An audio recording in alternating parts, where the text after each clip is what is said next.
नहीं नहीं, ये कोई एक दिन का ख्याल नहीं है, ओवर द इयर्स ये रियलाइजेशन हुआ, रह के इस बात का रियलाइजेशन हुआ है कि क्यों जियोलॉजी जैसे सब्जेक्ट की कोई अच्छी कोचिंग एग्जिस्ट नहीं करती। दिल्ली जैसी जगह में कोई कोचिंग नहीं है जियोलॉजी की, ऐसा क्यों है? जबकि सच्चाई ये है, फैक्ट ऑफ द मैटर ये है कि कोई भी यूनिवर्सिटी आपको इस लेवल पे तैयार करा पाती है, लेकिन जो कॉम्पिटिटिव एग्जाम आपसे लेवल चाहता है वो ये है। अब ये वाला जो गैप है हर बच्चे को पूरा करना है, आप इसको 1 साल में करो या आप इसको 6 साल में करो, जब तक आप ये गैप पूरा नहीं करोगे आपको वो एग्जाम नहीं निकलेगा। और इस चीज को रियलाइज करने में कुछ बच्चे बहुत तेज हैं, वो बहुत जल्दी रियलाइज कर लेते हैं इस चीज को, और वो शायद बिना कोचिंग के निकाल भी लेते हैं। लेकिन ऐसा नहीं है कि उन्होंने इस गैप को ब्रिज नहीं किया, वो लोग बहुत बहुत ज्यादा मेहनत करते हैं, बहुत ज्यादा समय लगा के इस गैप को पूरा कर लेते हैं, लेकिन मेजॉरिटी ऑफ बच्चे जो हैं वो ये नहीं कर पाते खुद से। तो इस गैप को भरने की जरूरत है।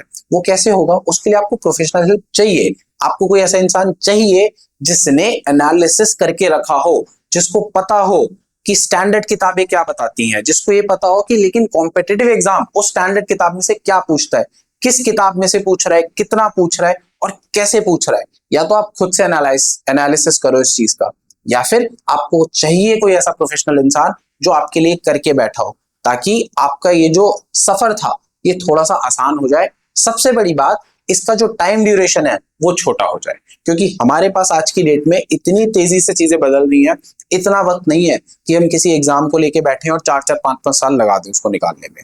तो जियो कोचिंग इंस्टीट्यूट एस्टैब्लिश करने का जो आइडिया था हम लोग का, वो टेक्निकली तो एक चाय वाले पे डिस्कस करते हुए ओरिजिनेट हुआ था। ठीक है, तो हम लोग ऐसे ही बैठे थे, तो हम लोगों ने सोचा कि यार दिल्ली में ना ऑफलाइन बेस कोई जियोलॉजी के लिए ना कोचिंग अवेलेबल नहीं।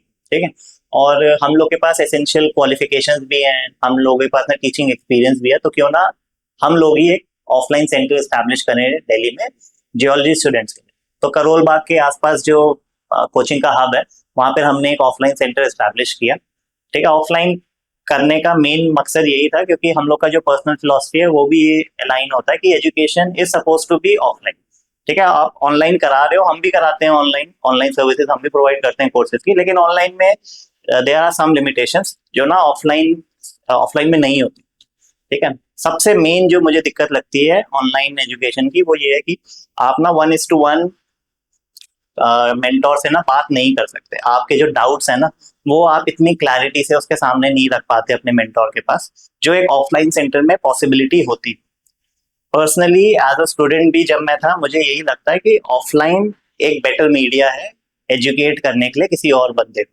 ठीक है, और वैसे भी जो हमारे ऑनलाइन कोर्सेज है, जो इंडिया में जितने भी आप कोर्सेज चलते हैं या एजुकेशन सिस्टम चलते हैं जो ऑनलाइन है, वो सारे के सारे ना 2019 में कोविड के बाद ही इनिशिएट हुए थे, क्योंकि कोविड के टाइम पे पॉसिबिलिटी थी नहीं ऑफलाइन सेंटर्स की, और अब इट हैज लैच्ड ऑन कि अब तो हर कोई ऑनलाइन ही करता है। तो हमारा पर्सनल प्रेफरेंस था कि ऑफलाइन ही हम लोग को सेंटर रन करना है। That is why we started a centre Karol Bagh के पास। ठीक है, तो जो लोग दिल्ली में हैं या दिल्ली के आसपास हैं या दिल्ली शिफ्ट होना चाहते हैं, हम लोगों ने उनको ध्यान में रखते हुए ये सेंटर स्टार्ट किया था, ताकि एटलीस्ट दिल्ली में आके आप लोग को ना रैंडमली ऐसे ना सोचना पड़े कि यार मैं दिल्ली में भी आ गया और फिर मैं ना ऑनलाइन कोई कोचिंग ढूंढूं या फिर ना ऑनलाइन कोई रिसोर्सेज ढूंढूं। तो एटलीस्ट दिल्ली या फिर दिल्ली के नेबरिंग एरियाज में अगर आप हैं तो you can contact us and we will provide you the best in class offline classes. If you prefer online classes, we do provide them as well. ठीक है, they are at par with our offline versions, but as always offline is better than online. ठीक है, ये हमारा philosophy है। अगर आप if you prefer online then we are fine. ठीक है, we also provide online services as well.